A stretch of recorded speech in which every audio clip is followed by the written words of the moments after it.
Perfect. Thanks, Pete. So yeah, so the Estes Valley Land Trust has been conserving land since 1987. And we have a great track record in conserving protected land. Just this past year, we protected the Cheeley Conservation Easement up in the Glen Haven region. It's expanding conserved land of the U.S. Forest Service and is a entryway to the Comanche Peak Wilderness. It's a really stunning property that we're very proud to protect. And every single year we monitor all of our conservation easements, all 171, and have seen a consistent trend of weeds occurring in these conserved properties. And so I wanted to create an education opportunity for our private landowners at conservation easement, and wanted to include the entire Estes Valley community as well. They learn about how to manage noxious weeds and put native vegetation in its place. And it can be a really tricky and tedious task. It needs constant monitoring and constant work, but it's something that, especially having experts guide us, it can be a very achievable task. So, noxious weeds, why are they a problem? I think we all know that, weeds, they're simply defined as a plant out of place. But noxious weeds are non-native vegetation defined by the state of Colorado as a plant that can have negative economic or environmental impacts. Economic-wise, cheatgrass, they can displace agriculture, and also they are highly flammable. So when a grass fire comes through, it can easily cause damage to private property. Another noxious weed, the musk thistle and Canada thistle, they displace native vegetation and they're unpalatable to our big game like elk. So today I'm inviting noxious weed experts to talk about their experience in managing invasive weeds and promoting native species in its place. I want to first introduce Casey Cisneros from Larimer County, then Alix from the Natural Resource Conservation Services to share their presentation in managing invasive weeds. I'm going to go to the agenda here. There we go. So first, Casey will be talking about managing noxious vegetation and identifying and managing noxious weeds. Then Alix and Sean couldn't come today, but that's all right. On establishing native plants in its place. And then we'll have a panel discussion with Casey, Alix, Ann Mills, Danny, and Brian Berg. He'll be coming in later today. And we're gonna and these speakers, we're all gonna have a facilitated discussion, and then we're gonna open up questions to the audience. So if you have any great questions, you can use your booklets in the back. There's a blank page for notes, and you can jot down any great questions that you have. And oh, my bad. I will get you booklets in a second. And so we're going to welcome our first presenter, Casey. He is the Larimer County Land Stewardship Manager. He completed a master's degree in natural resource stewardship with a focus on ecologic restoration at CSU. He has an extensive experience implementing weed management in natural areas, rangelands, pastures, and right-of-ways. He lives with his family in Fort Collins, Colorado, where he enjoys camping, cooking, fly fishing, and songwriting. Please introduce Casey.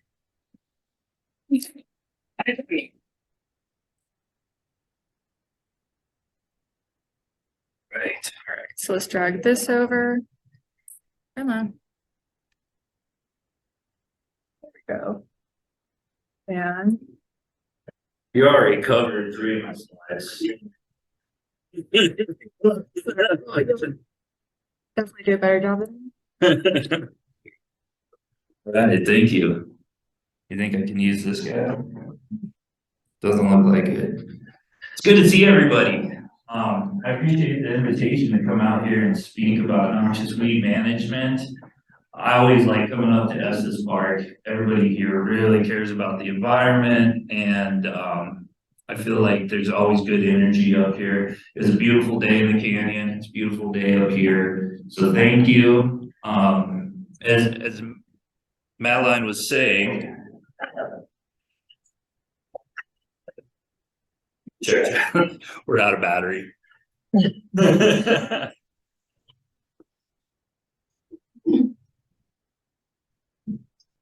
All right, that's the last technical difficulty today. So, as Madeline was saying, I got 20 years of experience in weed management, and that began working out in the field on open spaces, individual properties, targeting species and managing them. Today, I manage weeds on a much larger scale throughout Larimer County. One of the hats I wear is the Larimer County weed supervisor, weed manager. And now I approach weed management on a more of a watershed scale, do more planning, but every once in a while I get lucky and get to go back out in the field and spray a couple weeds. And trust me, by this time of the year, I am ready to get back outside. Okay, we're gonna start with a little background on Larimer County. Larimer County is the 6th largest in area in Colorado. It's 2,634 square miles. The population currently is approximately 350,000. Now by the year 2050, they're saying that's probably going to be closer to 550,000 people in Larimer County. Historically, before all of this development, agriculture is one of the primary economic drivers, in particular ranching and irrigated agriculture down on the plains near Loveland and Fort Collins. So because of this this economic driver of irrigated agriculture is really important to farmers back in the 1960s to get a hold on some of the weed issues that were starting to pop up with Canada thistle and leafy spurge in particular. So in the 1960s, they decided there was a group that formed and worked to establish a weed district in Larimer County. And then in 1967, it was formally adopted by the county. And that was to help those folks manage weeds and irrigated agriculture. I'm gonna show you the map here in a little bit of what the weed district is in Larimer County. So it's the eastern fifth of the county. It's mostly where the municipalities are today. So in 1998, there was another group with the county that said, hey, we need a mechanism to work outside to the west and to the north to manage noxious weeds. And so our enterprise program was established in 1998 by a resolution set forth by the Board of County Commissioners. And the enterprise program is really, really active in Estes Park. What it is a team within the land stewardship program that can be hired, and we partner with a lot of different land management agencies like the U.S. Forest Service, the state, CDOT, the town of Estes. We do a lot of work for them, and so you'll see our crews out and about over the summer working up here. And then also important to keep in mind, and I'm sure you all are very well aware, that the Forest Service manages nearly a third of the area of Larimer County. So with our United States Forest Service partnering agreement, it allows us to manage weeds on over 550,000 acres of land. Now, of course, that's prioritized, and we can only really get to a couple thousand, 3,000 probably acres a year. And then now after the Cameron Peak fire, we have a much larger workload. Okay, so my title is officially Land Stewardship Manager. It's not the county weed manager, and that's because we have a broader mission within the Department of Natural Resources. We do operate countywide and focus on long-term stewardship, weed management, forestry, disaster recovery, also green infrastructure, which isn't listed at the parks and open spaces. So like in campground where we plant trees, those trees need to be maintained and taken care of, and we're always having to plant more trees. So that's what we consider green infrastructure. And then also habitat management on the parks and open spaces that Larimer County manages, and ecological restoration. Currently, we have 4 strategic goals with the land stewardship program. These were developed back in 2017. The first one is early detection and monitoring populations of invasive species. This is very, very, very important with weed management, because the earlier you identify a new population of weeds that you want to manage and potentially eradicate, the less cost and the more efficient that's going to be. And so we're always looking for new infestations, new noxious weeds that are not common, and we use a state grant to actually manage those. The second is to foster responsible land stewardship through education and outreach that promotes best management practices. This is our education. This is what we're doing today, but also people that work with the enterprise crew, they educate our partners on what we're doing and why we're doing it. And there's just always opportunity to do more education. And then we assist private and public land managers to minimize invasive species and promote resilient vegetation resources. Even on the land that Larimer County manages, the parks and open space, we have a dedicated weed management crew that goes out there and addresses noxious weeds. But we also work, again, with our partners like the town of Estes, the city of Loveland, and many others to do the same. And then lastly, we have to compel responsible parties to comply with state law for the management of invasive species, more specifically noxious weeds. And this doesn't only pertain to landowners, but it also, or private landowners, it also applies to land managers like state agencies or federal agencies. So on an annual basis, I manage a $1.7 million operating budget. Some of that, a portion comes from the Health Reserve Open Space Sales Tax, and this is the money that we use to do habitat management, green infrastructure, and noxious weed management, and other long-term stewardship activities on the open spaces. There's also park revenue, and when I say park revenue, I mean Horseshoe, Carter Lake, Flatirons, and Pinewood Reservoir, the reservoir parks in Larimer County.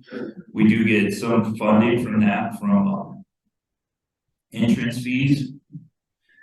The weed district has a mill levy attached to it, and so folks that are within the weed district have to pay into the mill levy.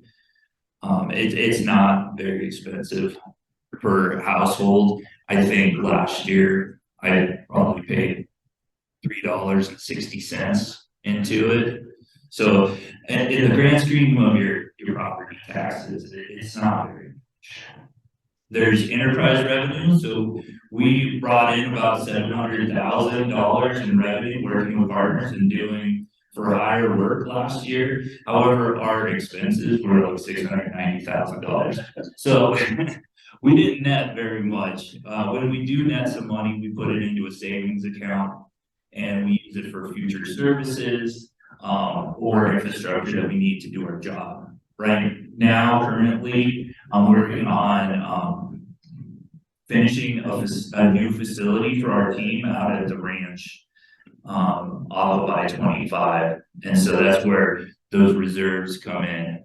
I promise you I get no bonus at all. And then lastly, we do get a little bit of general fund so that our noxious weed inspectors can work outside of that weed district and do inspection work, come up to places like the Estes Valley, look at land that have noxious weeds, send compliance letters, and follow up.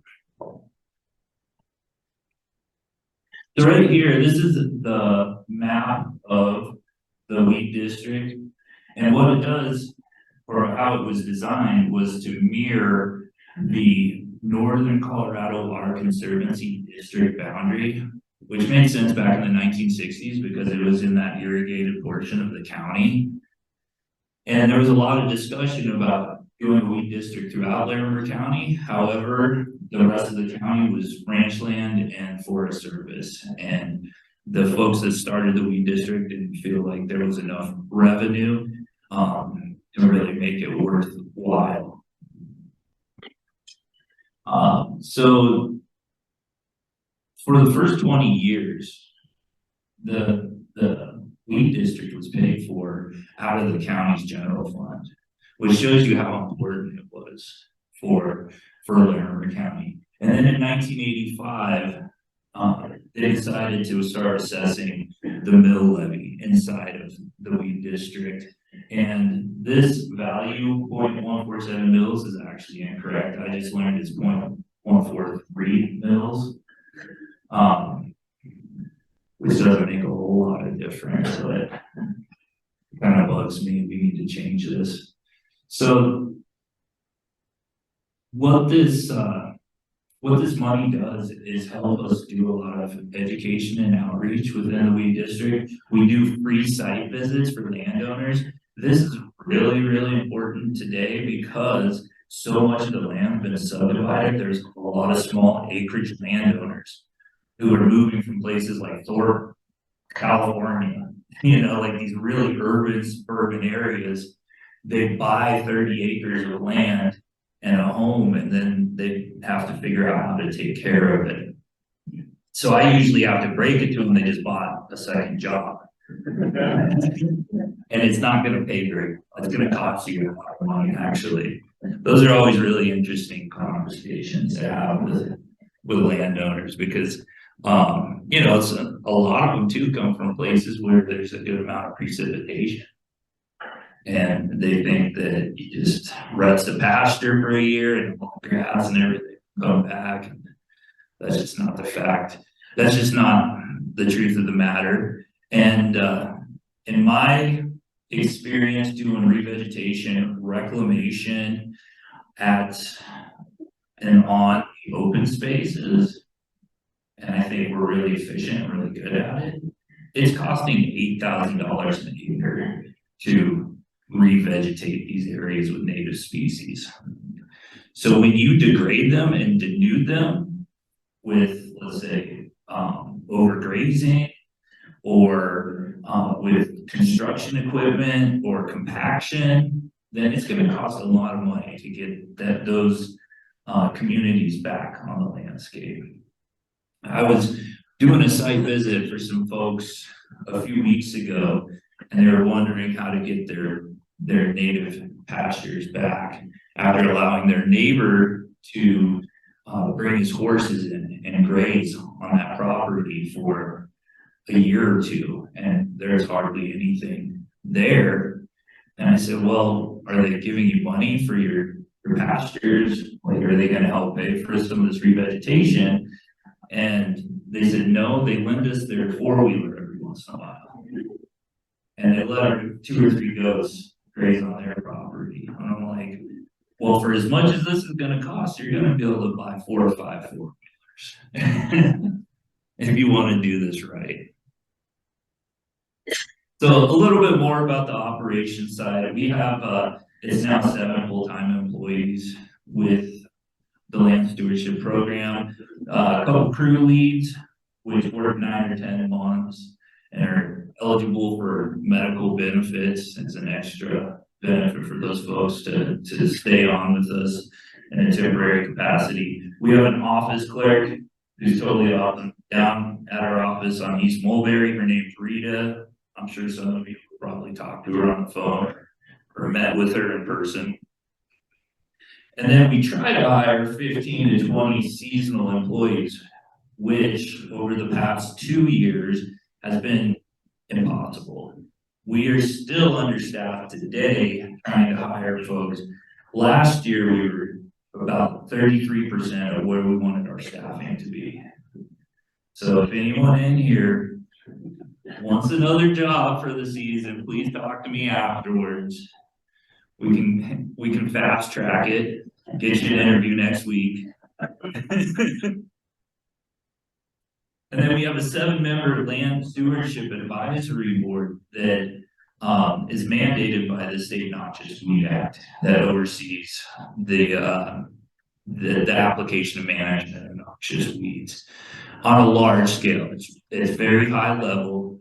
We don't want them to get down in the weeds, figuratively or literally.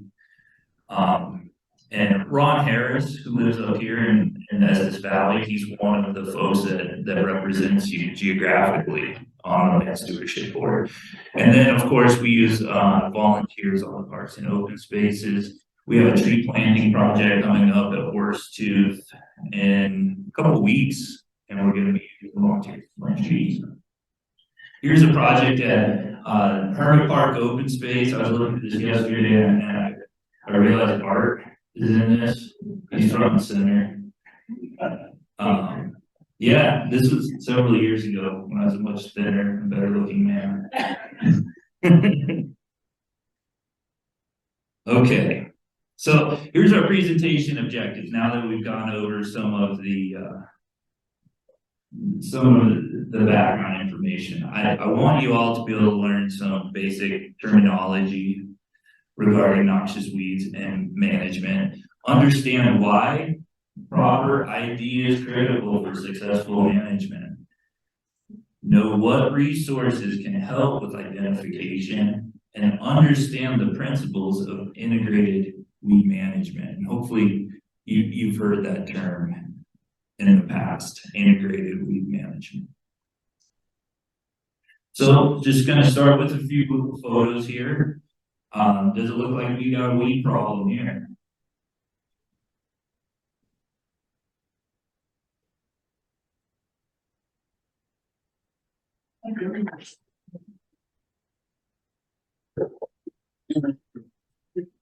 Sure.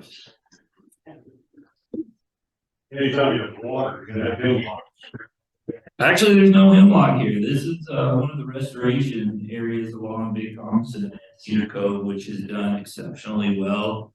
I look at this photo and I see a diversity of plant species, different functional groups from trees down to riparian vegetation to forbs and grasses. In this photo, I don't really see weeds. And so there's not a threshold that's really worthwhile to go in there and do intensive management. Okay, what do we see here? Oh, everybody in Estes knows cheatgrass. We get so many calls from Estes about cheatgrass. Okay, how do you know it's cheatgrass? It's what? Yes, I love it when you go out the end of June, early July, and your native species are still green, and you can pick out where all the cheatgrass is on the landscape. And so what would normally be to get rid of it, a broadcast treatment that would go through all this area to get just this little bit of cheatgrass, you can really target it. And it becomes a much easier, cheaper, and efficient process. Okay. What are we doing here? Yeah. What's there besides thistle? Yes, that's the other thing that everybody from Estes called my office about is common mullein.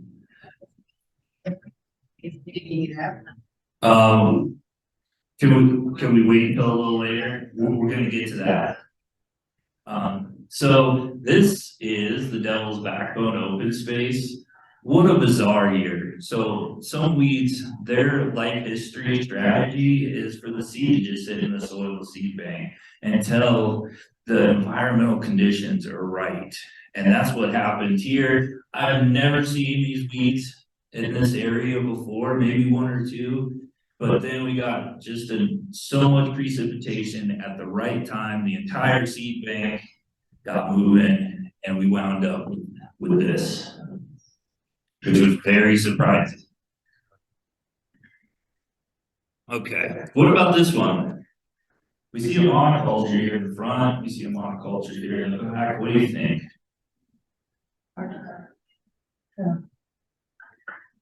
This one's interesting because it's in a riparian area. These are all cottonwoods that are regenerated. And so if you're looking to reestablish a healthy, native, functioning ecosystem along the rivers here in Larimer County, you need cottonwoods, particularly down on the plains. And then back here you have annual weeds that are just built in those disturbance niches.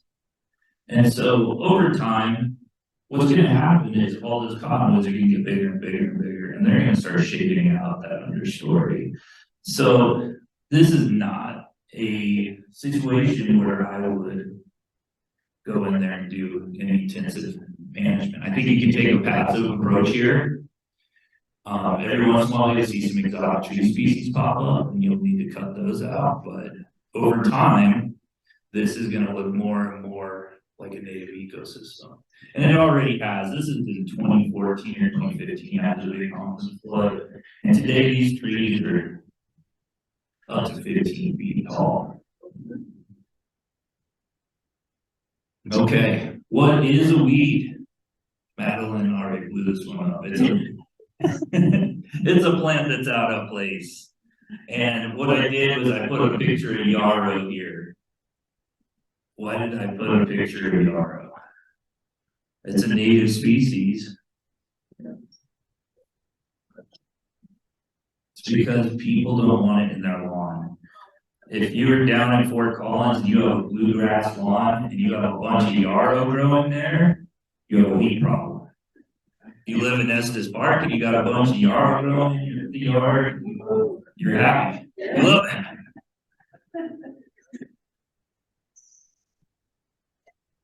Okay, the next term I want you to understand is invasive weed. Folks often use all of these interchangeably. So weed, invasive weed, noxious weed, but there's really a difference. And invasive weed is not a noxious weed because it doesn't have a legal definition. And it invades. It takes advantage of open niches and it crowds out other vegetation. This photo is of an annual winter annual grass called barrel rye, which is really, really problematic down in the foothills at Devil's Backbone open space. It's not a problem up here. I don't ever see it not becoming a problem, but I don't see it as currently as a problem in this park.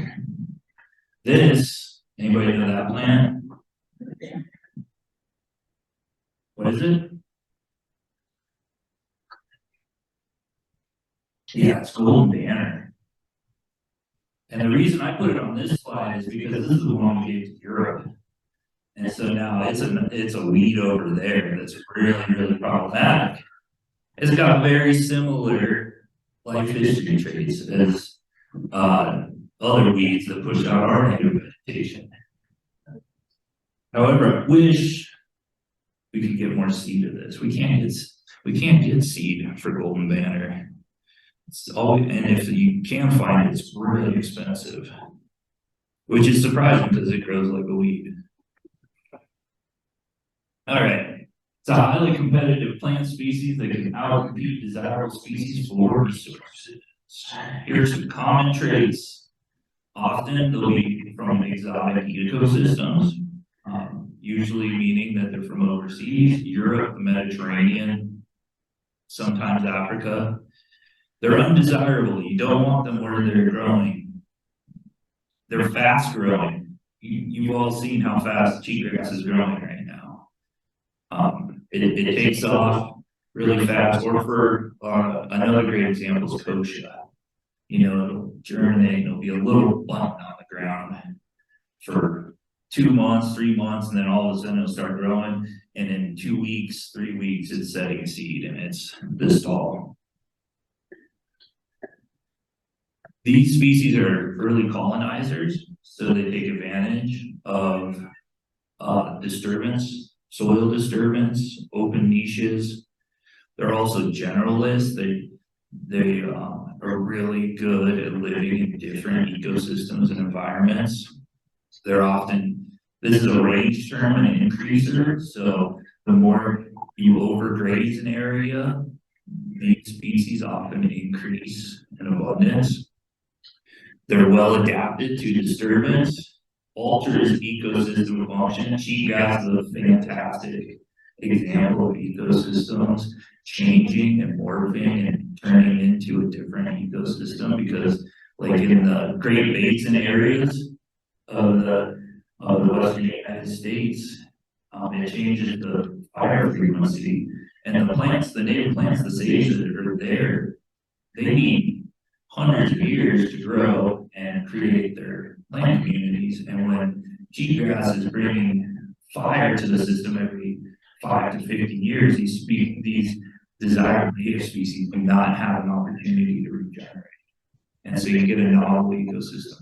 And then the more cheatgrass that's on the landscape, the more conducive it is for more cheatgrass to grow on the landscape. It's really interesting. And they're also just a fantastic competitor for resources. Okay, what's a noxious weed? A plant that threatens the environment, economy, or human health in Colorado. And this was defined by the Colorado Noxious Weed Act, which was passed by the state legislature in 1992. It mandates the municipalities and counties must seek landowner compliance. So it's often been referred to as an unfunded state mandate.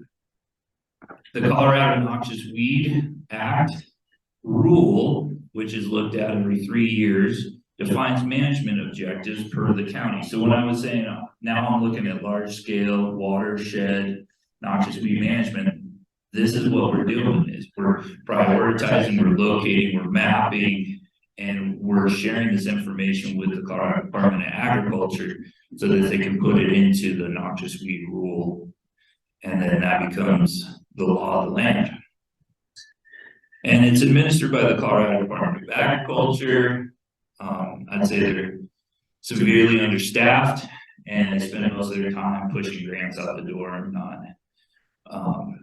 doing education and working with counties and municipalities to further their programs, which is where I wish they would spend their time. So how do we get rid of weeds? What do you think this guy did? Yep, he sprayed it. It looks like he's gonna kick it. He looks really upset. That's right. So here's the quiz. How do I get rid of them? Burn them, spray them, pull them, ignore them, or it depends. It depends. You really can't ignore some of the weeds, like what we looked at with all the cottonwoods coming up. There's passive approaches you can take. And it depends on the weed, the timing, and your goals as a landowner. I love this photo. Anybody know what that plant is? Yeah, that's a high priority species in Larimer County. Right now, we're out and about looking for this one because it blooms so early. But it's really gratifying to manage, because if you get a nice damp soil, it's a tap-rooted perennial, so you can actually just pull it all out of the ground. And if you do it right, you can get 2 or 3 feet of a tap root. I think that's really gratifying. Okay, here's where weed management gets really arduous. This is our enterprise group. I think somewhere in Estes for the town went out and pulled all that by hand, all that knapweed. So integrated weed management, this is a really important concept. It's utilizing a combination of management techniques to yield the greatest result. Prevention, this your greatest tool of them all. Be vigilant and try to find the weed issues before they really get established. And then we got chemical, or using herbicides, physical, which could be pulling, digging, biological, there's biological controls, bugs from other places in the world that can come over here and actually feed or utilize some of these weeds. Not very effective on the front range, in my opinion, in my experience. The only one I've seen with a lot of efficacy is the Dalmatian toadflax, the sinus weevil. And I've also heard, I've never used it, but the bindweed mite is supposed to be fairly effective also. But if you go down that road, you gotta supplement it and make sure that it's an ongoing action. It's not just one event where you throw some bugs on the ground. Critical or correct idea is critical to determine the best practices, and then understanding what the tools and techniques have to offer. We're going to start this with a case study. This is actually in agriculture, which I do not have a lot of experience in. In 2020, we found some herbicide-resistant Russian thistle at one of the open spaces where they grow dryland wheat. And the issue here was that the farmer thought he was treating kochia and not Russian thistle. And you can see here, this is Russian thistle and that's kochia. Can you tell them apart from the photos? It's hard. And in fact, one of the easiest ways to tell them apart is just the time of year. So the kochia will grow tall and be green, setting seeds at the end of June. The Russian thistle, it's later in the year. It's like August, September. You'll see that tall setting seed. And the Russian thistle, that's your quintessential tumbleweed. There's several tumbleweeds, but like in the movies, you always see the tumbleweed going by, blowing up, and that's it. All right, so the two species have similar life history, appearances, and belong to the same plant family. They germinate and set seeds at a different time. So what happened was the false ID of the wheat species led the applicator to spray at the wrong time of year when he should have been waiting a little bit longer to treat the Russian thistle. When the herbicide didn't kill the plants, a higher rate was applied, which is a very common mispractice. If the herbicide's not working, just dump more on there. And that's the attitude a lot of folks have until something like this comes up and you get resistant plants, and then it's like, well, what went wrong?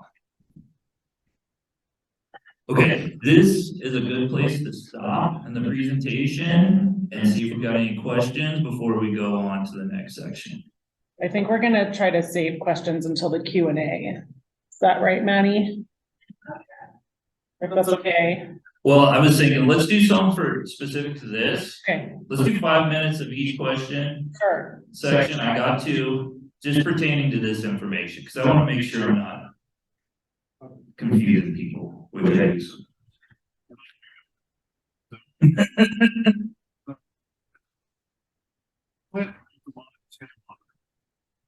Water in lots. Yeah.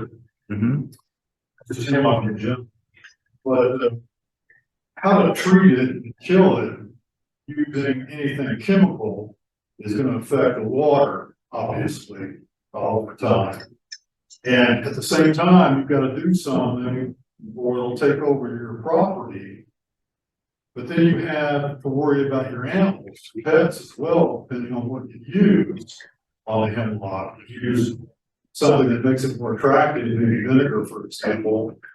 I mean, what do you do? Other than just spend your whole year digging the stuff up. So with hemlock, I think one of the keys to the treatment is being able to identify it early before it gets that big humble on top. And then there are herbicides that work quite well on it that have been applied label, so you can't apply them into water. And let's talk offline afterwards, and I'll try to get you set up with the management plan. That'd be great. Okay. Anything else about weed management, integrated management definitions? So when is the best time to spray the weeds? Before they flowered, after they flowered, or in It depends. That's the only answer need to know to get to a 4-year degree in natural resources. It depends. That and calculus and statistics and stuff. Yeah. Anything else about definitions? In your report, you identified cheatgrass and you said it's really well defined, easy to deal with. Yeah. I didn't say it was easy to deal with. I said if you know where it's at exactly, you can go and treat it more efficiently and effectively. I got a cheatgrass lot. We'll get to it. All right. I'm going to move on unless there's any other burning questions. Okay, looking good.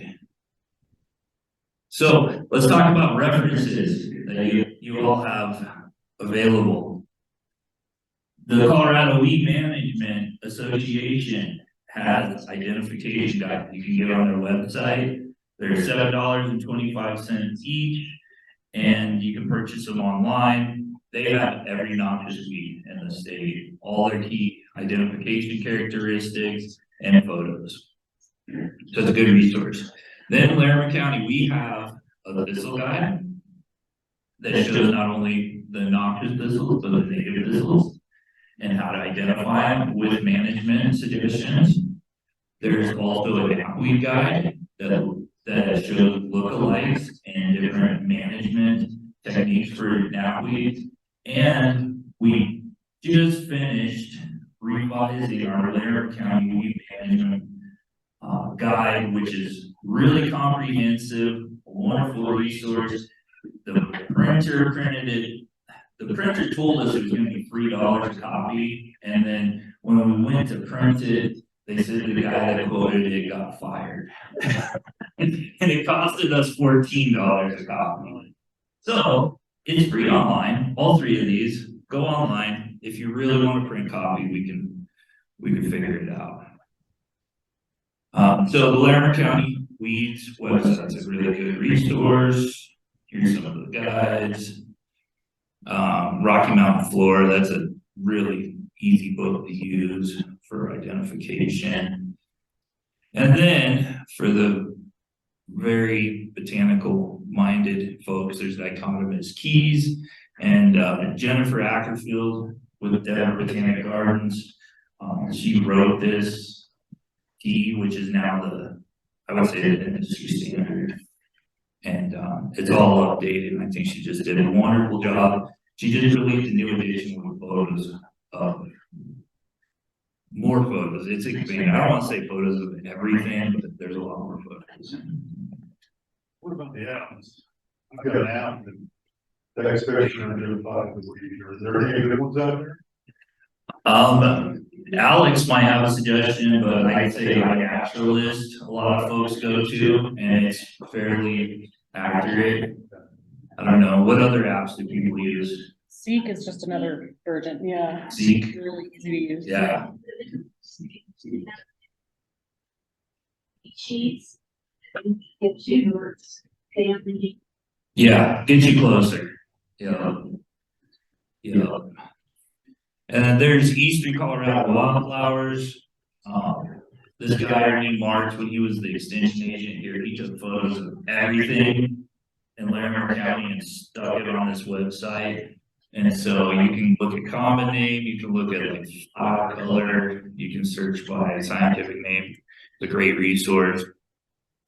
The USDA plant database can be helpful, like if it's a real uncommon plant that you're never really encountered, that's when I go to the plant database. Or I'll Google my guess and then Google plant database. That's usually how it goes. Can we get a copy of the slide? Yeah, sure.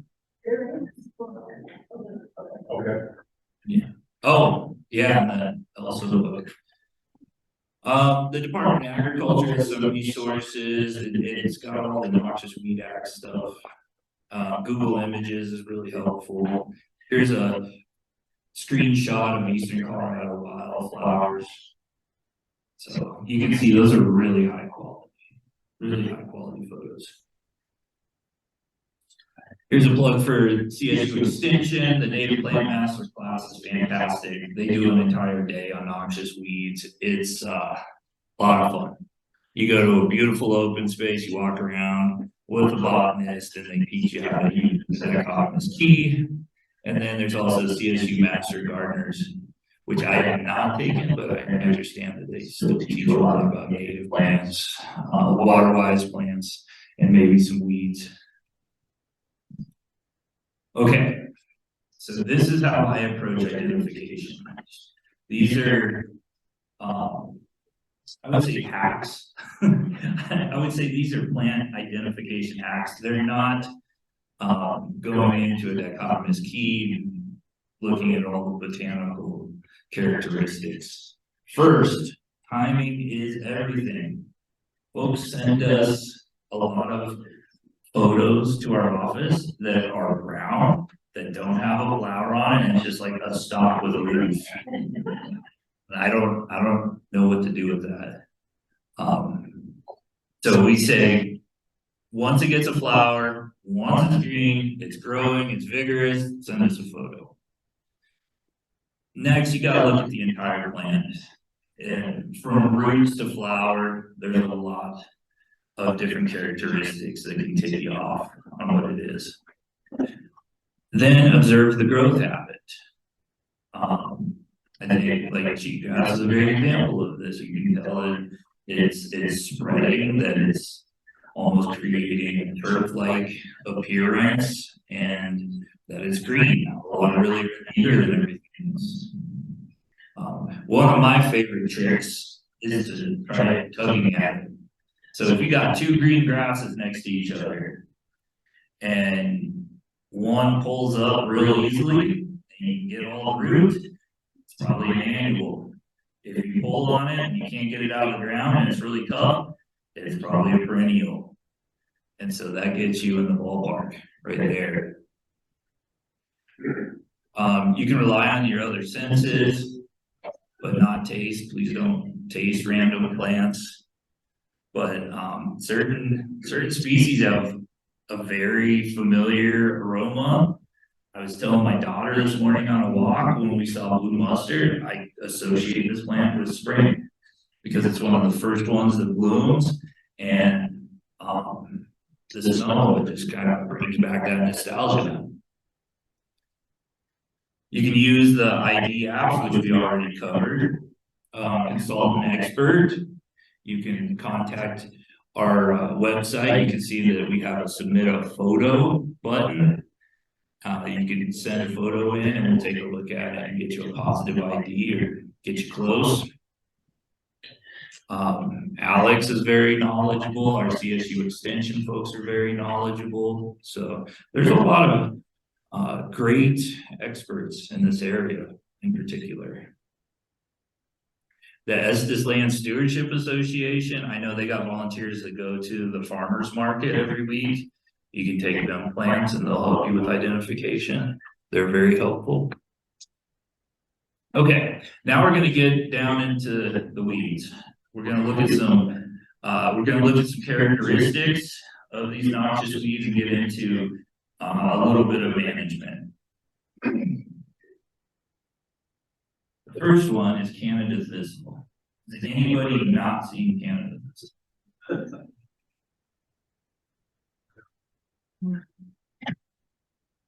Okay.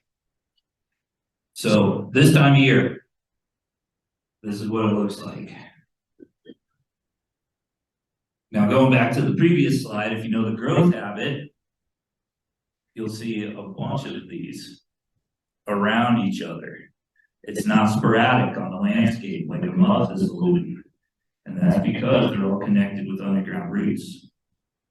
And so that's one thing that I look at if I found something like this. It can become a tall perennial plant, and it reproduces by seed and creeping roots. I've heard anecdotally, I don't know if this is true, that the seed only produces about 30% of the plants, and 70% is from underground vegetative production. There's multiple flowers per stem. This is a great giveaway right here, because most other thistles just have a single flower head on them. And then they have this feathery cactus that flies around in August, and this is when our phones blow up in the office. People get furious when they start seeing that stuff in the wind. If you pull it, you just help it grow. Yeah, you just break it off, and in some cases it may invigorate it to throw up more stalks because it feels like it's being attacked. This is one of those species you gotta spray it. Unless you find one or two of them that you're fairly certain just started by seed, you can pull them out. But as you can see in this photo, this was one Canada thistle plant that was planted for 18 months and watered. And then at the end, they washed all the soil away from the roots. And this is what's underground. Yeah, that's one of our open spaces. So Milestone herbicide works fantastic on this. It's Milestone herbicide. It's low toxicity. We have small quantities at our office that we can sell you, so you don't wind up buying a big jug that sticks around in your garage for 10 years or longer. I think I have a 10-year jug of glyphosate in my garage right now. You can buy the board too. You can. We'll break it down to acres, so we'll sell like 7 ounce. So if you have 1 acre of land and you know you're only going to be out there spraying 1/10 of it, I would just go to the weed district and buy a small quantity. Just go. Call, yeah, 970-498-5768. And Milestone also works well on Scotch thistle, musk thistle, all your thistles. Is pretty active on asters, period. So the next one we got is Scotch thistle. This one's got more of a grayish tint and it's huge, right? Like that's a rosette. It's a biennial. So that means that this is the first year it grows from seed, creates that rosette. And then the second year, it bolts and puts out flowers. This is the biggest one we ever found. So you don't have to worry about this like invading your yard. But I mean, this is a 6-foot man, a 9-foot. That's huge. It's incredible. The leaves are covered in white hairs. Has a water-soluble germination inhibitor, which I just found really interesting, meaning that when it rains, then this coat is washed off of the seed and it germinates. So it's waiting for that perfect environmental condition. Seeds can survive for 39 years. So you have to be diligent. Keep in mind, as time goes on, seed germination decreases. So if you have a field of wheat, you manage it, you should see fewer and fewer and fewer and fewer. Even if there's a long seed bank survivability rate. Next, musk thistle. It's pretty much the same as Scotch thistle. You can manage, both of these you can manage with a shovel. You can pull them out of the ground. If you don't have to just spray them, if you want, you can once they get flower heads on them, you can cut those off, throw those away in a bag, and dispose of those, and then cut down the rest of the plant. What's really important with these biennials is that you get 2 to 3 inches of root. If you don't, they're gonna grow back. All right, and this one's called nodding because its flower heads kind of nod over. One of the big giveaways, the dark green leaves have a white midrib, and I don't have a good photo of it right here. Oh, down here, you can see that mid-rib.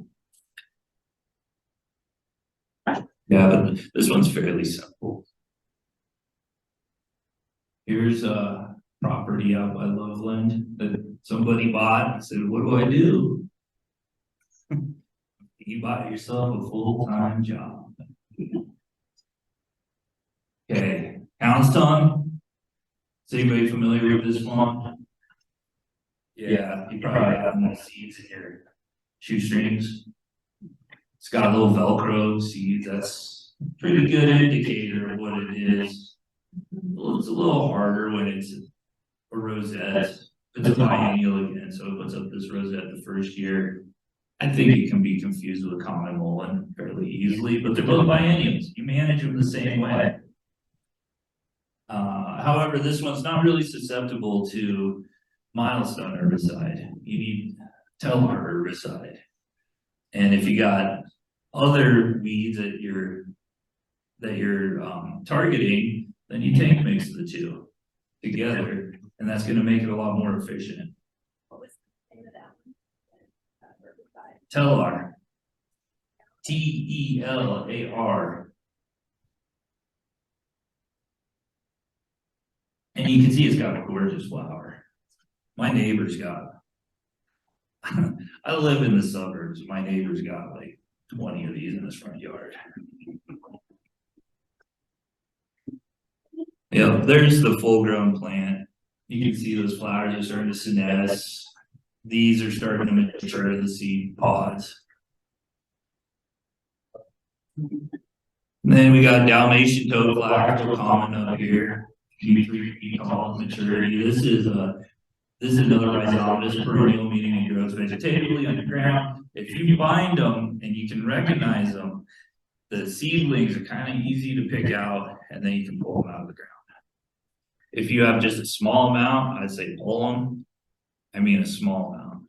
Like if you have a small yard and you're walking by it every day and you can monitor, then you can pull it. If not, that Telar herbicide works really good. The best time, somebody asked, what's the best time to spray? When the plants are green and growing vigorously is the best. So we always get that window in spring.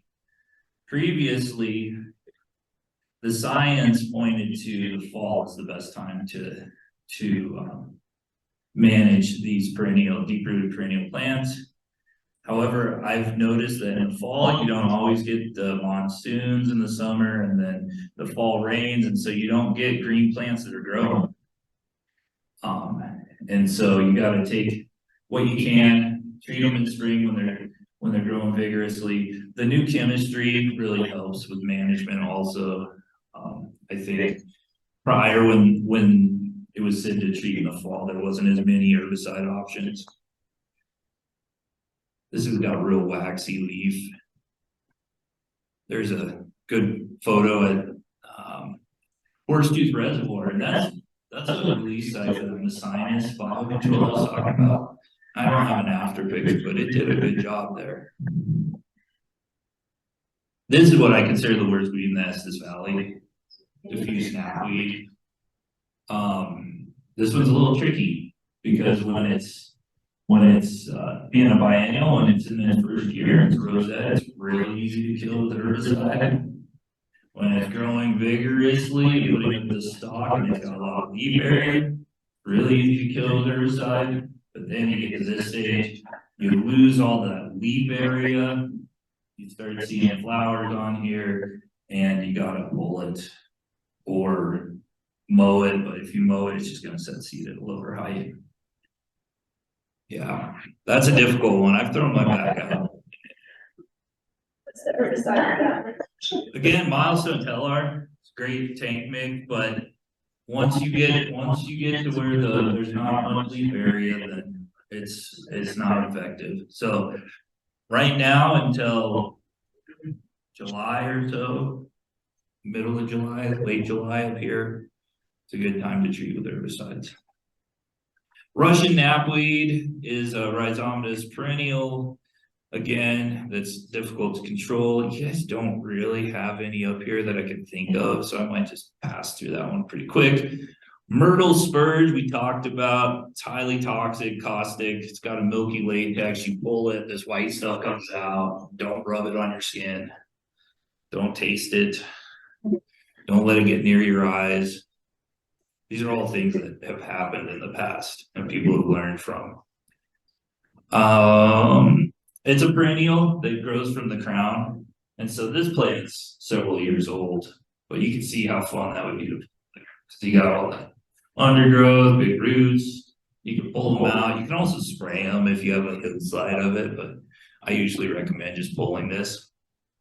With all these plants, when you're pulling them, once they get the flower on there, then you need to throw it away. You got to put it in a plastic bag, get rid of it. With the musk thistle, I was saying take the heads off, throw them into a bag. That way you just save bag space, and then you can cut down the rest of the plant and throw it on the ground. Leafy spurge, you all have a little bit of this up here. This is like the vein of the Poudre watershed. There's leafy spurge everywhere. We got some chemistry that works really well that you can spray under trees now. That wasn't always the case. It's called quinclorac. It's also really good on bindweed. Yeah, let me know if you find any of this. We can help you out. It's got similar flowers to the myrtle spurge. There's hillside and Risk Canyon. That's what it does. It'll just move. That's at Laurie State Park. I'll tell you what though, you see these, some people get grossed out by noxious weed floats, but I look at this, I'm like, man, that'd be so fun to spray. And go back the next year and see all the difference, because you really do see it here. And then lastly, cheatgrass. This time of year, pluck it from the ground. Like I said, if it comes out easily, it's an annual, and then you can hold it up to the sun. And if it's got hairs on it or it's kind of purplish, that's cheatgrass. The hairs are really the giveaway this time of year. The winter annual, so it can germinate as early as August if we get monsoon rains in the right conditions, and then it'll just stay like this until springtime and set seed really quickly. It's called cheatgrass because the seeds mature and drop before any of the native species have an opportunity to grow and do the same. It's gets moved around in people's socks or on pets. I know a lot of people that have told me that their dog got it in their ears and they had to pay a hefty vet bill to get it out. You can see here why it burned hotter and faster and with more frequency than other grasses, particularly the native grasses. There's no space and there's no bare ground. There's no diversity. Again, there's this. So we've been using a really exciting herbicide called Rejuvra on this stuff. The optimal timing is the end of June to put it on. You're not going to see immediate results. Like all this dry cheatgrass isn't just going to disappear. It's but the next year it will. The trick though is to make sure you have a desirable vegetation underneath the cheatgrass, because if the cheatgrass has pushed everything out, you're going to wind up with bare ground. It's called Rejuvra. Yeah, and it's been the most effective thing that REJUVRA. Okay, and I'm up against time, so I'm hoping you all learn some basic terminology, understand why proper ID is critical, know what resources help with ID, learn some strategies to identify common noxious weeds. We don't have time for questions. Here's a little fence line comparison. This is that feral rye over here, that invasive exotic annual. This is what we want. We want a diverse plant community. That's what we're going for on our open spaces. You might have different goals on your property. There's my contact information. Feel free to reach out. If it's a fairly simple question, I might just send you over to Rita or if you want to order herbicides or something, I'll send you over there. So with that, I want to thank you all. I really appreciate your time and I hope you learned something.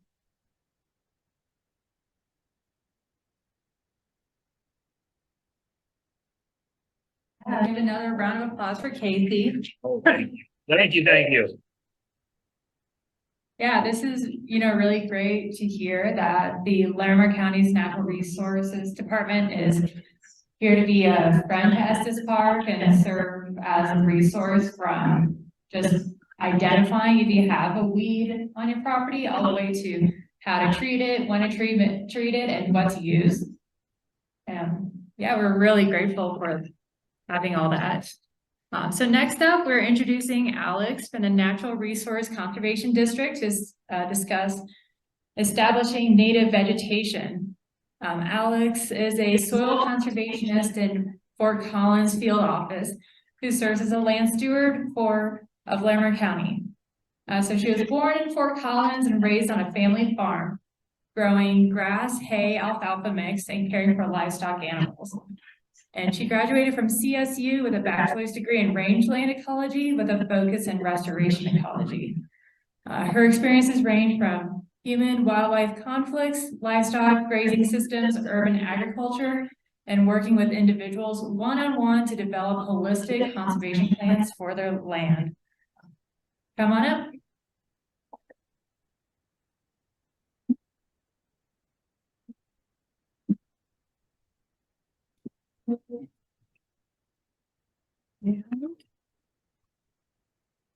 Get this going. So, thank you.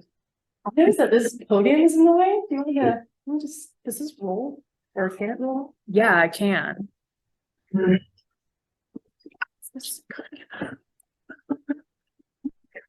Cool. And maybe. You can use this to move along. Awesome. Thank you. Thank you. Yep. All right. Thank you so much. Thank you for inviting me to this. I love plants. I'm a big plant nerd. Casey touched on a lot of great topics, and if you're all familiar with Jennifer Field, is anyone familiar with her at all? Okay, a couple people. Okay. She's a phenomenal botanist, and when I was at CSU, I was very, very fortunate enough to take her remaining classes before she transitioned over to become the one of the lead researchers at the General Botanical Gardens. And so, taking her class, she just made me fall more and more in love with native plants and plants in general. She's a phenomenal expert on physics, native physics. Wait, which button did you say? Oh, just click it. Okay, cool. Yeah, so we're going to touch a little bit more about native plant establishment. And I always feel like Casey gets to talk about the negative plant aspects of things sometimes, and then I get to talk a little bit about the fun stuff. This one. Okay, great. Thank you. So just a quick little overview of what I'm going to be touching on. We are going to look at what's in Colorado are type of pollinators, some considerations that we want to look at when we are planning a pollinator garden or managing for our pollinators. Some simple vocabulary that I will be using throughout this presentation regarding propagation, germination of native plants. Typical seed treatments, some examples of those. How do we store our native seeds? And some examples that I have done this year on seed germination that I'll share with you. And some simple lawn conversion tactics, going from our traditional bluegrass species into a more diverse species mix, and then some upcoming fun events and resources for you all. Okay, so I am not an expert at bees by any means, but in Colorado we have 946 native bee species. 90% of those species are solitary, whereas 70% of that number nest underground. They are our soil dweller species, whereas the remaining 30% are housed in hollow stems of native species or of native plants, and then also in our typical bee hotels that we serve. And I don't know how many of you are familiar, but Colorado just came out with a new awesome vanity plate. And I got it. I love it. So, it's absolutely beautiful. It has our Colorado Bombas Honeypot, bumblebee on it with our blanket flower in the background, Gaillardia armiscipata. And it is a $25 donation fee to receive a pin from the People Pollinators Action Network, which you can go on their website and you make a donation, and then they'll send you a pin in a couple weeks. And then you can take that pin to the DMV and as proof that you donated $25 to People Pollinators Action Network. And then they will get you hooked up with a specialty plate for another $50. So it takes several weeks. Be patient, but it's absolutely beautiful. I love it so much. The other benefit to it is the donations go to a fund pool for project requests. So if you are planning a public grant or public open space garden or a community garden with native plants, you can submit a project request for funding to PPAM. And they just had their first rounding closed, I think a couple weeks ago, and they had over 30 projects get submitted. So very, very cool. And they'll have it a couple times of the year, as long as people keep buying them. So very neat. In Colorado, we have several specialist bee species. We actually have a native gourd in Colorado. It's our buffalo gourd. And we have a very specific bee, our gourd species, or our squash bee species are the ones that pollinate these. So if you have pumpkins or squash being planted this year, you can give thanks to our squash bees because they are the ones that are doing the job for us. Their habitat has grown from South and Central America as our indigenous communities have gone northwards, bringing those gourd species up north. So their habitat has expanded quite tremendously. With Colorado, of that 946, we can kind of put our bees into some general categories. We have bee species that have hairy legs where they put all of their pollen on top of those legs. We have bees that have them put it under their abdomen or under that hairy belly. We have our big bumblebees, which I am a big fan, obviously. Some of our first bumblebees, what we'll see is our queens. So when you first see a bumblebee in the early year, and they're just going, you know, they're kind of like farting around, I feel like they're just like, you know, they're the queens. So later in the year is when the males come out, but the queens are the big giant ones, and they are a lover of our penstemon species. And so you'll usually see those in the early mornings of our bumblebee species. We have striped sweat bees. They will land on you and take up any sweat that you have to offer. When I was working on the rain plants, I would often have them land on my hands because those were the only things that were exposed.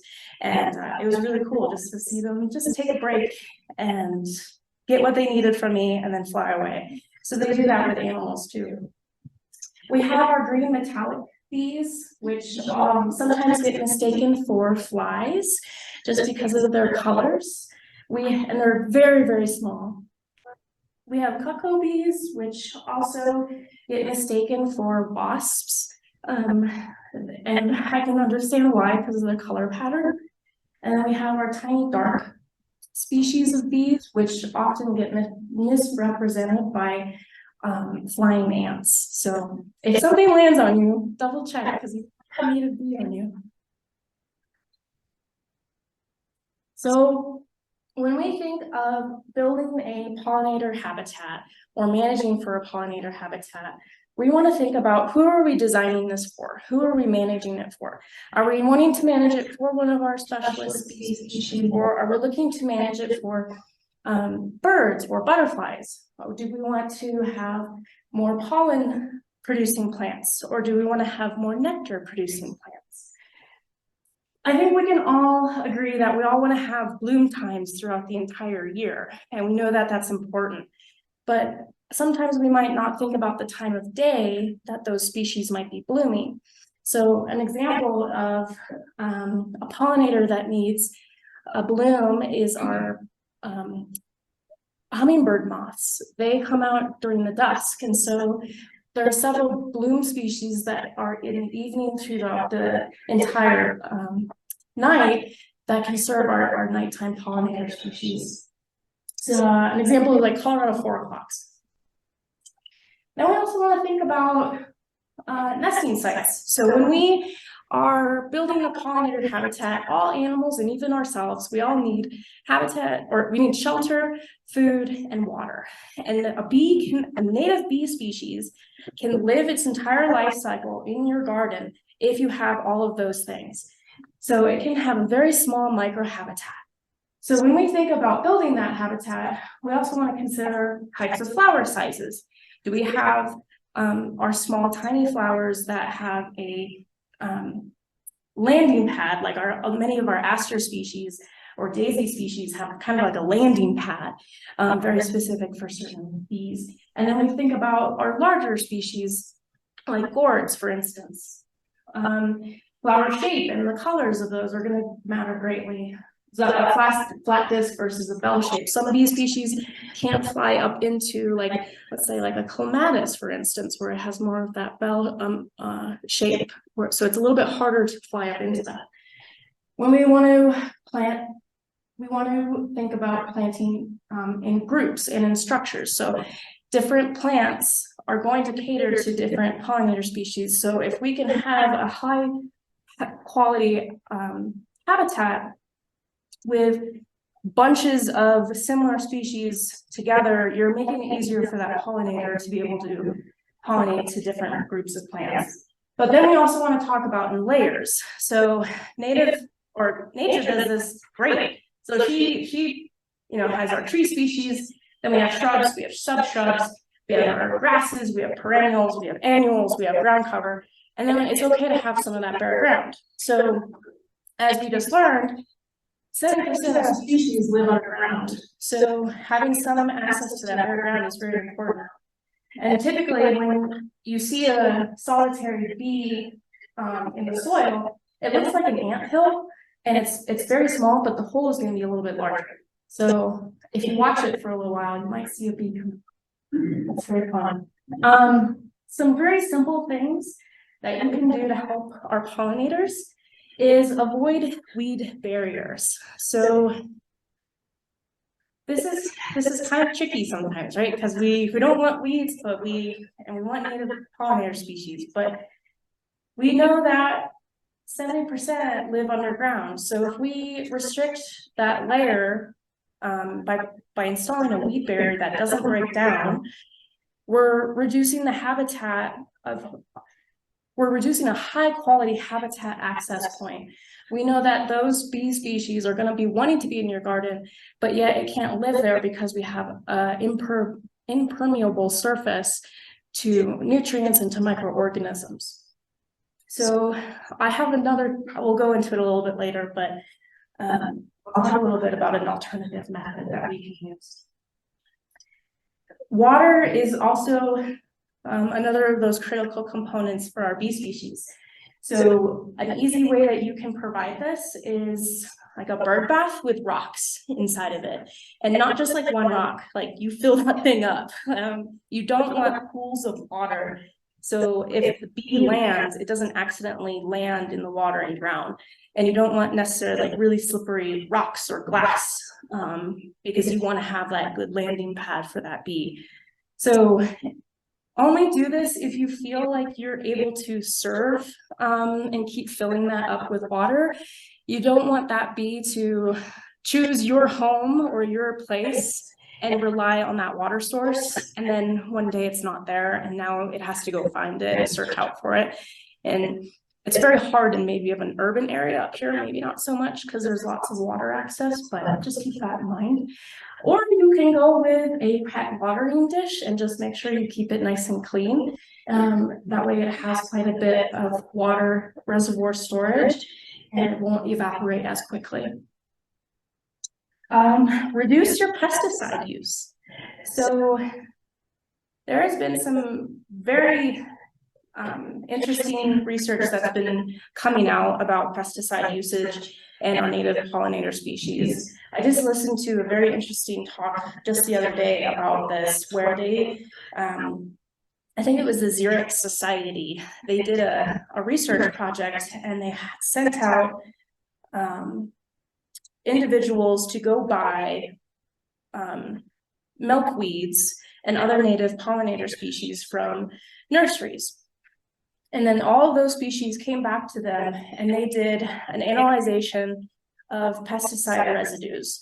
And 100% of those had pesticides on them. So in the greenhouses and through horticulture, there is some really unique policies that allow nurseries to be able to apply pesticides at a higher rate than agricultural use.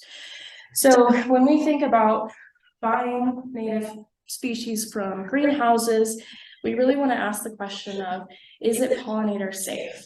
So some nurseries don't know, unfortunately, and then those that do grow their own will know. And we are very fortunate that we live in an area where we have quite a few smaller greenhouses and nurseries that grow their own native plants that are pollinator safe.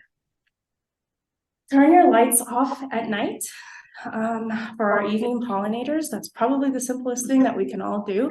And I think we all appreciate seeing the stars anyway. So another great one is just building pollinator habitat with your neighbors. So if you can make your impact and your footprint larger, it's going to serve that of our pollinators and that of our native bird species as well.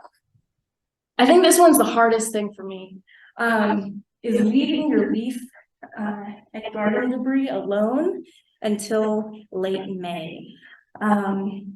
It's really hard not to touch it and make your garden look really pretty right now, but just don't do it, because a lot of those species, as we know, they're hibernating until our soil temperatures are about 55 to 60 degrees warm and consistent. So once we hit that target, then that's where we can start to kind of clean up garden debris and litter and stuff.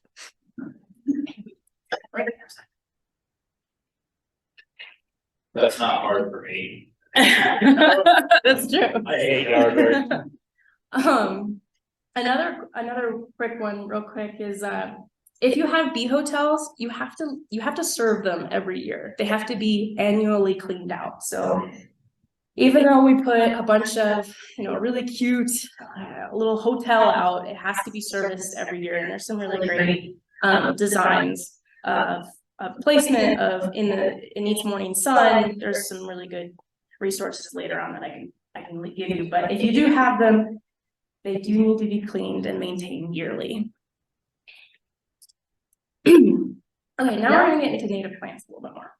So some simple vocabulary that you'll often find when you are reading through guides, native plant guides, or seed packets of native species are really these first two. We have something called scarification or scarification or scarify or scarify, whatever floats your boat on that one. But this is the process where we have to physically damage that hard coat of the seed so that we can allow water to access the embryo of the seed to be able to germinate. And then we have something called stratification.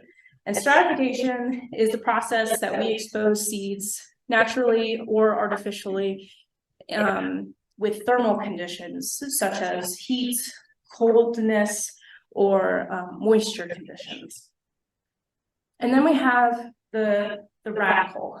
The radicle is the first organ that will come out of the seed when it is grown.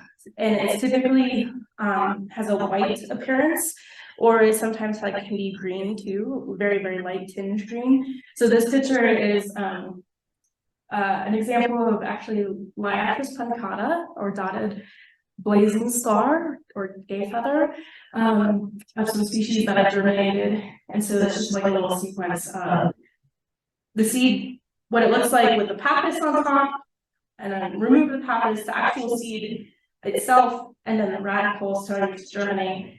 And then the root, if you look really closely, there's root hairs that are starting to form on it. And then we have dormancy, different types of dormancy. And so this is caused by the physical and chemical barriers that are on the seed coat or by the seed that keeps the seed from germinating until we have its most favorable conditions to be able for that seed to survive.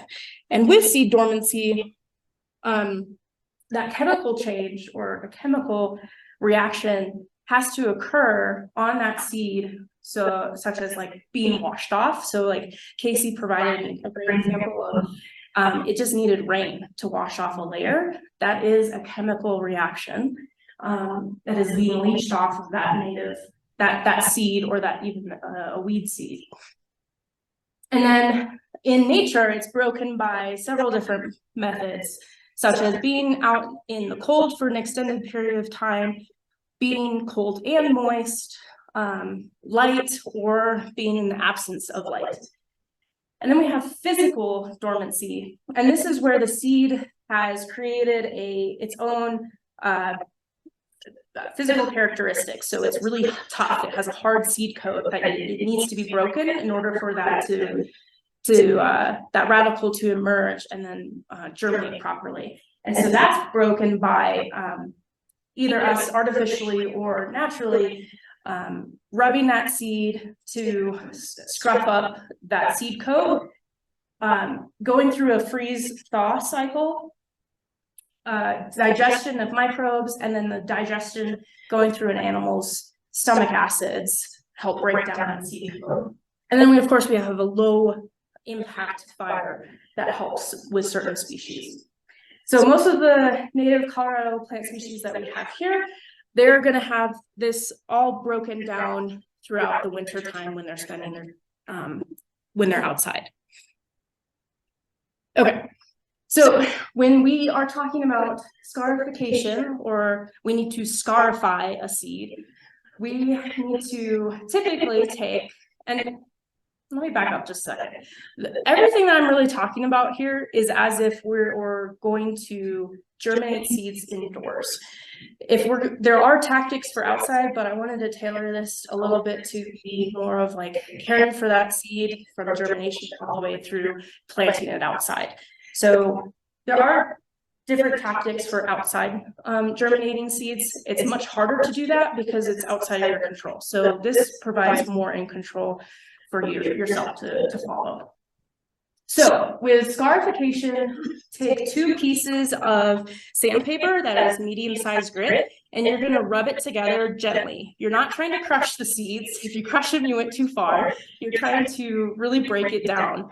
And it only takes a couple minutes to do this. Depending on the seed coat itself, though, some seeds are a lot stronger than others. That liatris that you saw has a very papery coating, and so it's very easy for that radical to emerge out of it. But for instance, like Colorado 4 o'clock, and I have an example of it if you would like to see it later on, is a really tough, hard seed coat. It's like a little nut. And so that needs a lot of work to be able to break that open. So what you can do is using just a really simple, dull bladed coffee grinder, not the ones that like you put the coffee in and then you grind it, but just like one that you just like hit a button type of thing and it spins a little blender around. Only do this very, very gently and like, hit it off and on real fast. And you're not trying to pulverize the seed by any means. So this works best if you have those really large seeds or if you have a lot of quantity of seeds. If you have just a couple, like maybe a spoonful, you probably want to go the sandpaper route. I've used nail clippers and files before, and really it just depends on what seed. It depends, right? It depends on what seed you're looking to try to break that dormancy out of. And wine cups are another really good example of a really tough seed that needs nail clippers, to be honest. And then we have cold stratification. So this is where you can take your stratified seeds or your scarified seeds, for instance, or maybe they don't even need scarification. And you put them in a container. I prefer glass just because I don't know what the chemical reaction is happening on the plastic with that seed coat. So I stick them in the glass container and I put them in the fridge for X amount of period of time. And there's a resource I'll give you at the very end that talks about if you have seeds from one particular vendor or species, what do I do with that? Because it depends on what seed needs what. So you go ahead and stick that in the fridge and you label it properly. You really want it to be between 33 and 40 degrees for an extended period of time. And then based off of that timing, you take it out and then you can sow it in the ground or in the cells and expose it to about 70 degrees and it should germinate fairly quickly. If we do this outside, there's several different ways. Of course, we need a clean bed that is free of weeds. So that's where that weed preparation comes in hand. And then if you were to, let's say, like, Alix, you're crazy, this is way too much, I don't want to do any of that inside. What you're going to do is you're going to take that seed and you're going to clean that place outside and rake it down. And you want bare soil, or you want soil access. And then you're going to spread it gently. And then you're going to either walk over it so it gets really good soil seed contact. If you just scatter them out there, that seed is probably not going to germinate as well as it could have because it needs to have that radicle. If it germinates and it's not touching the soil, it's going to dry out and die. So it needs to be in the soil. Most of our native seed species, when they drop the seed, nobody's burying it for them. So they land on the soil surface. So we don't need to bury our seeds. We just need to get them, step on them, make sure that they're touching the soil. And then you can rake over it again if you want to kind of make that soil a little fluffy so that you do have good soil seed contact. Can I make a quick suggestion? Yeah. So a lot of people, they'll take raw roots and they'll rake on top of it and then they bury the seed. So what you want to do is get a leaf rake and you just let it bounce it. And that's going to put it within that first quarter inch to half inch of the soil profiles where I always recommend putting it. I've never done the foot corporation before. Yeah, there's lots of different ways. It just depends. And this is where it gets a little bit easy. When you buy seed from a vendor, they're going to give you the best directions on the back of that seed packet. But let's say you go to a native seed plant swamp and you're given some seed and you're like, there's no directions. What do I do? So this is where some of these tactics come into hand. So now we have cold and damp stratification. So this is where we need moisture to be able to break that dormancy and have that seed germinate. So we do this by a couple different methods. You can use a paper towel or you can use a coffee filter and you get it moist and then have a sandbag or jar and then you don't want any excess moisture. The point of this is to have the seeds touch that paper towel or coffee filter and be able to not wring it out and have excess moisture come out. So very, very damp or very barely damp. And you're going to stick it in the fridge and you're going to watch it and you're going to watch it every day. And you're going to open it up and you're going to check for mold and you're going to check for the radicals. So mold can happen and it's totally normal with our native seeds. Most of our native seeds have some sort of spores on top of that seed coat. So when we are giving it favorable conditions, we're also encouraging mold.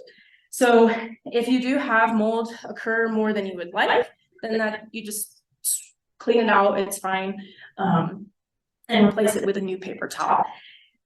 Once that radical begins to emerge, that's when you want to plant it outside or in a cell. So if you leave it in the fridge for too long, it can actually get damaged. So you want to go ahead and get that outside as soon as you can or in a cell. Okay, freeze and thaw cycling. So there are a couple different methods to this. I've done both, where you can take the cold damp stratification method of the paper towel, and then, but this time you put it in the freezer. You put it in the freezer for 24 hours, you take it out and you put it in the fridge. And you allow that thaw cycle to happen. I did have really good success with this. It's just not my favorite. So the other way that I do this is I save old milk jugs and I cut them in half, add drainage holes, add a growing media to it, get the media down, and then I put my seeds on top, and then I stick it outside. And I usually do this in January or December. And then I just leave them alone until April. And then I bring them inside and I take them out. I usually use tweezers and I pluck them out of that media, and then I put them in the cell and I expose them to 70 degrees, and then they germinate the next day. It's really impressive. It's fun to watch. See if I miss anything on here. I don't think so. And these slides will also be made available to you as well. Okay, hot water soaking. So some seeds, because they're so tough, they need to have hot water to remove any waxy layers that may be on top of it, and also just hot water makes everything break down a little bit faster. So bring it to a boil, put your seeds in a cup, and then you just let it sit overnight at room temperature, and then the seeds will plump up quite a bit, and then you can follow through with whatever direction that is next that those seeds need. Or you can just use, some seeds don't need a hot water soak, some only just need a water bath, where you can put it in room temperature water for 24 hours, and then come back to it the next day, and you might be surprised. Some of them might already have radicals emerge in the water. If that happens, that's totally fine. Just, it's ready to go, and you drain them off, and then you either put them outside or put them in a cell. But if you want to take it up a notch, and what you can do is you can take hydrogen peroxide and make a ratio of 8:1 hydrogen peroxide to 1 part water. And no, that's wrong. It's 1 to 8. That's wrong. I just caught that. So sorry about that. So you take 1 part hydrogen peroxide to 8 parts water. And you go ahead and soak that for anywhere from 15 minutes all the way up to 24 hours. Why do we do this? This is a very popular technique in horticulture, where it will remove any spores and fungal growth on that seed coat, but also that extra oxygen molecule, when it breaks down, it binds to the radical and it helps that seedling be more vigorous and uptake nutrients faster. So I did this with my seeds, and it made a significant difference. It was really cool to watch. So you can do, when you buy hydrogen peroxide, just get the 3% hydrogen peroxide, and there's you can do medical or there's a food one, either one works. It's just fine. So those are my Larimer seeds that I did a hydrogen peroxide soak, and they get really foamy and bubbly, and that's totally fine. So that's what you want to see. So when we think about collecting our native seeds, we want to first know if we're collecting from a permitted place that we're allowed to have seeds or not. We're not here to go collect from national parks, natural areas, Larimer County open spaces.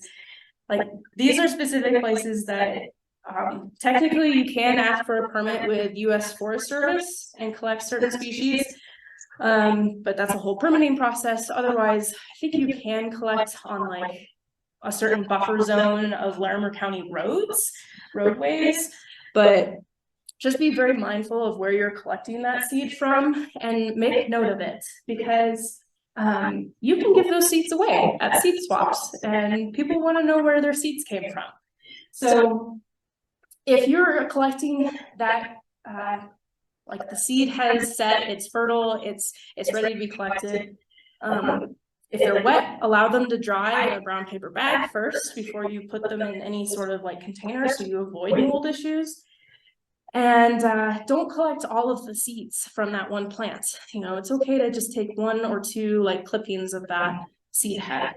Because a lot of the bird species utilize those seeds. They'll land on the stalk, like a lot of goldfinches, they love Liatris puncata seeds, and they'll land on and they'll just like pick it off, and it's really cute to watch. So you can leave them for those too.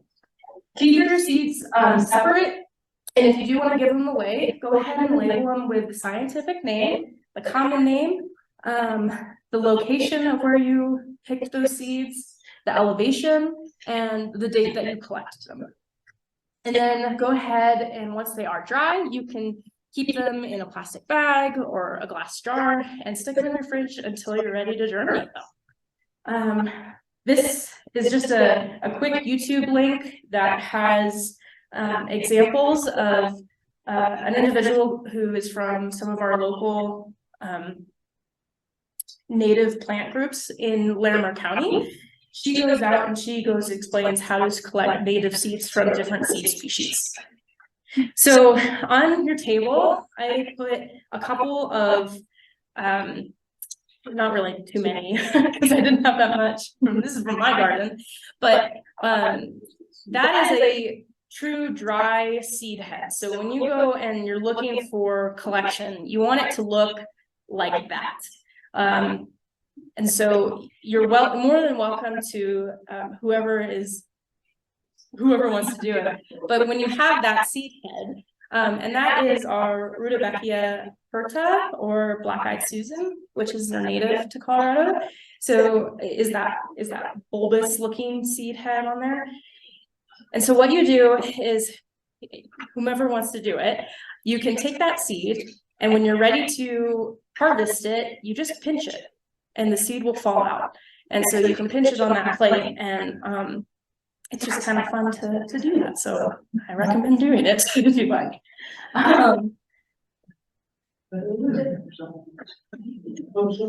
So I'm going to take you through an example of how to germinate a native seed. So I've been talking about Liatris, so we're going to go with Liatris. So Wild Ones is a nationally recognized native plant society group, and they have a wonderful native plant germination guide.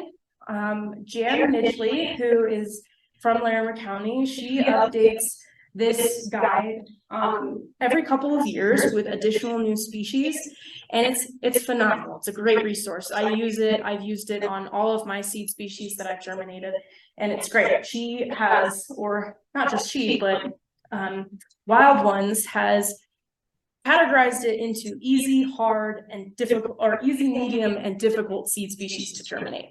So if we go to this guide and we look up Liatris, the first one is E, so it's an easy seed to germinate. And so through this, she has said you want to cold low stratify for 1 to 2 months. Outside stratification also works. See here, you can also put it in the fridge and do a cold stratification. And then you can do it, outside stratification in situ or in cells. In cells is preferable to the seeds in a resealable plastic bag in the fridge because the radicals begin to emerge in 19 days. Oh, the cotyledon. The cotyledon, I didn't talk about this yet, but the cotyledon leaves emerge 9 days after that at 65 to 70 degrees Fahrenheit. Use light to medium cover, and if you have an indoor light array and want to cold stratify in the fridge, it also works well. Seeds sown in late February to early March. In cells that were placed outside in the Denver area, germinated in 34 to 42 days. So the cotyledon, I should have given an example of that, but that is the first 2 leaves that come off of that seed when it germinates. So these are really hard to identify, but certain species are very easy to tell. It depends on if you're talking to a plant nerd or not, but so we're going to go off of this. So what I did, I was running out of time, and I didn't have 2 months to cold stratify. So what did I do? I said, okay, I think this was in March. I did this in March, early March. So I took my milk jug, I cut it in half, and I put the growing media inside. I had the seeds that I received from a plant swap earlier that year.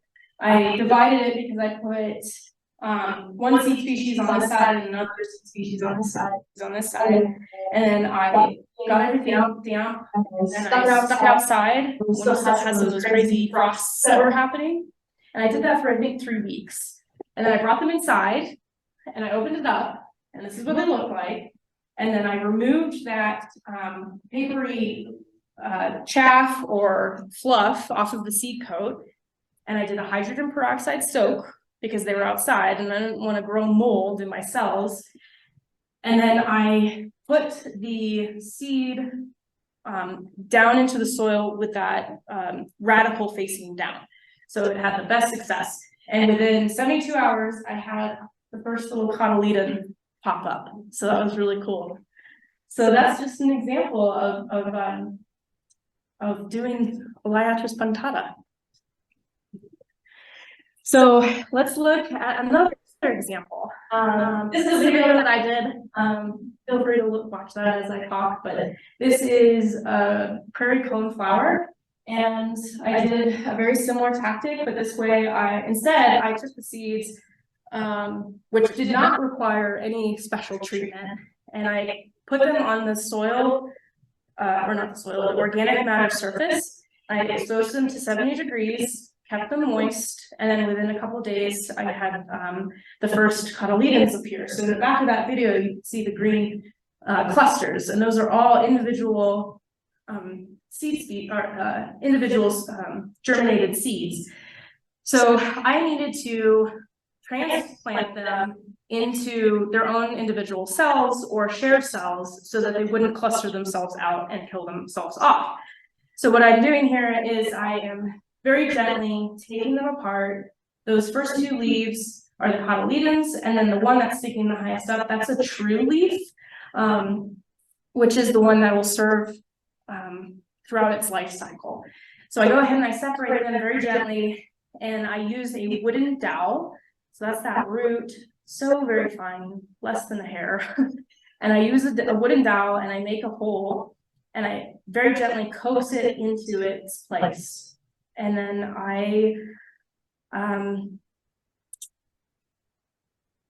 what do I do next? Oh, okay, so then I just pat it down gently and that's it. That's really all that it takes is that. And then the most important part is I bottom water. So to avoid something called dampening off, which is very common in our vegetables when we were doing seed germination of our veggies. Dampening off is mold that attacks the stem of the plant, and as soon as you get that, it will kill your plant and you're out of luck. So to avoid that, you bottom water so that the top of the organic material is not wet. And these are just more examples of my native seeds that I have. So this is my setup. It's pretty small. The ones at the bottom are my veggies, and then everything else is native seeds. It's incredible. Okay, so now let's say you're like, forget all that. How do I do this outside? Maybe I want to get rid of a lawn, or maybe I want to help my friend get rid of a lawn and introduce native species to their place. How do we do that? That's really tough sometimes, especially a place like Grand Junction, where it's really hot, exposed bare soil, hardly very much soil life in general, very low soil health. So what do we do? So this person, I'm a part of several different native plant groups on social medias. And so this one came from Native Plant Gardening in Colorado. This person lives in Grand Junction and bought a pound of native seed from one of our seed vendors and went ahead and did that whole process, but in cells, in about 128 cells of flats. And they only had 4 of them, so they made about 500 plugs, and those plugs are going to have higher success rates than just throwing that seed out there and wishing it luck. So what they did is they had old landscape fabric that they took and punched holes in it, and then put the plugs in those holes, and then watered it every day for about 2 weeks until it got pretty good establishment. And then they removed that fabric off and then watered it every 4 or 5 days, and then as needed thereafter. And so from the beginning, they did this in April, and then that last photo down there, that was in July. So quite a big, I think, a really cool project, and really impressive. So the weed barrier, the landscape fabric, it's not permanent. It just helps them get ahead of weeds that would have potentially have been growing had they just put the plugs out there and allowed that sprinkler to go. So that's just one tactic. And then we have, maybe you want to do your pollinator species. So instead of using that weed barrier that doesn't break down, we use a tactic called sheet mulching, where you're going to take 2 to 3 layers of cardboard and you just lay it on top of that grass. You're smothering it. And you don't want there to be any sort of gaps. You want to overlap that cardboard, because some weedy species are able to penetrate, like kochia, for instance, and Russian thistle has a pretty bolting action growth pattern that is able to go through, like newspaper, for instance. People tried newspaper, they didn't apply enough of it, and it went straight through, and now they had what looked like a very beautiful place, and then it was inundated with weeds. So they did a couple layers of that sheet mulch, and then they put the mulch on top of it, like wood chips. And then to plant, they just punched a hole in that cardboard and then put the transplant inside of it. So pretty simple way to do that. The cardboard, it does prevent a season's worth of non-access to the ground, but the end goal is it goes away. And it gives you enough of time to get establishment to be able to have pollinator species take root. Another way you can do it is use solarization. So you grab a clear tarp from any like Home Depot store or paint store, and you get your grass wet first, and then you put the clear tarp on top of it, and then secure it down so it won't blow away. And you leave it there for as long as you can, and as long as you can tolerate it, at the hottest part of the month, and you're cooking the grass. You're deoxygenating that grass from able to photosynthesize correctly, and it's able to die off fairly quickly, and then you can come on with a heavy mulch and then dig your hole for your transplants. And so that's what this person did. They did a solarization, and then that was the result. So impressive. And again, this is another example of a Colorado pollinator plant in Larimer County. Some upcoming events that are going to be really awesome to go to, and either take pictures of this now or write it down. You'll have access to these later, but the first one is a ticketed event. It is going to be in Fort Collins. It's the Gardens of Spring Creek plant sale. They're going to have native plants, non-native plants, and veggie starts available. They're grown by CSU and by the Gardens of Spring Creek. They tickets go on sale May 1st, 2nd, and 4th, and I believe the general public is the 4th. But if you want to get membership, you can get early access to it. I went last year, it was phenomenal. I brought a wagon, so I could get as many plants as I would. And so highly recommend at least bringing a box. So that one is their only one that costs money. The rest of the ones are free, and they are all throughout different areas. We have Longmont, Fort Collins, Denver, and Boulder. And some are geared to, the first 3 are all native plant swaps. So you can bring native plants to them, you don't have to, but to keep the event successful and sustainable into the future, they would love for you to share some of your native plant species with other people. This last one is a bee festival in Boulder, and they're going to have not only a native plant swap, but also a native plant seed swap, so that you can sow your seeds in the fall if you want to do that. And then they're also going to have workshops available as well. So highly recommend that one as one to go to. The one that I have been mostly involved with is this one, the Gardenscape Party in Fort Collins. several volunteers and myself, we've been growing about 2,600 plants to give away for free for people. And so those seeds that you saw me just earlier in that picture, my setup, I have about 500 to add on to that. So you'll see me there. If you do come early because they go out fast. I think last year we had to limit it to 3 per person. So it's a very fun event. You get to meet a lot of great people that love native plants and pollinator species. So yeah, I highly recommend any of those. Some resources that are available. The germination guide that I've been referencing is from the Wild Ones. You can get it here. And then there's just a slew of additional information here about how to build a pollinator habitat, how to manage for pollinator species, and then how to add diversity to your plants. So I work for the NRCS, the Natural Resources Conservation Service. It's a federal agency where we get to help landowners like yourselves, or land stewards, as I should say, build holistic native conservation plans for you to be able to accomplish your goals. And so I love my job. I get to meet lots of really unique people, and I get to learn from your land, and then I share that knowledge with other people. So I love my job, and that's what I'm here for as well. So if you ever need help with anything, you're more than welcome to give me an email. I work out of the Fort Collins field office, and so you can contact me that way.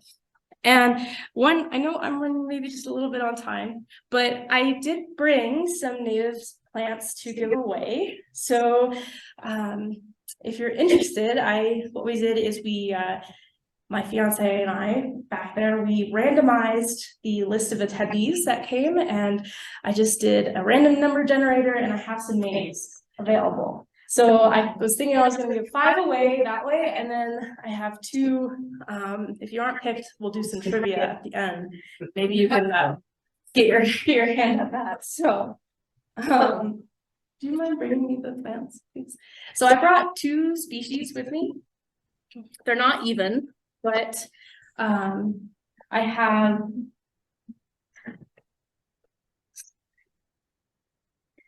one of our early bloomers, pasque flower. It's really beautiful. It's one of the earliest ones.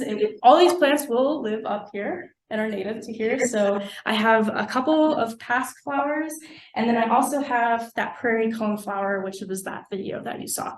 So let's see who won. Okay, is Gail Abers here? She's not No. feeling well. Oh, shucks. Okay. All right. Well, how about But you could give it to Pat, who might take it. Okay. Yeah. Would you be willing to take that to her? Yeah. okay. Well, what do you think she would like? Do you think she would like a pasque flower or a prairie cone flower? Okay. All right. Thank you so much. Call her, we missed her. Thank you. You're welcome. All right. How about Becky Elrod? Oh. Okay, so pasque flower. Is it too early to plant? You know, that's a good question. So with the ones that I just gave out, I transferred them into go away home pots. So they probably need at least a couple of days to recover from that quick transplant that I did. So maybe just keep it in a windowsill for a couple of days. And then I would say if you go ahead and plant it outside, just give it leaf litter around it. Should I water it? Yep, water from the bottom. But yeah, it's been watered this morning, so maybe in a couple of days there should be some water. Yes. Okay. Candace Johnson. I don't think she checked in, so she might. Okay, I need you to get a new name for me. Amy Plummer. Oh, okay. Go ahead and take your pen. Thank you. Yes, you're welcome. Okay. And then Katrina Withers. Yep. Oh,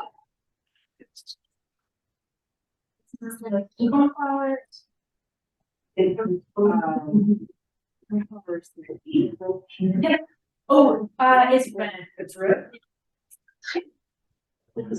Thank you. Okay, the next one is Donna.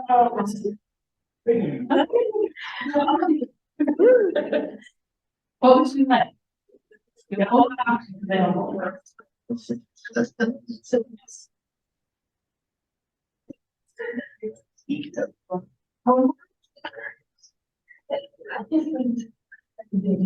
Okay, so we've got 2 past flowers left for some trivia. Okay. So, does anybody know the state grass? You don't know. It's on our table. It's really hard to ID because it's a skeleton right now. Yeah. Yes. Well done. Blue grama.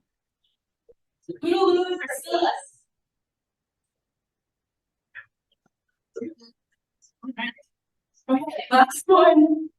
Does anybody know our state flower? Yes, Columbine. Hey, that's it. Yes.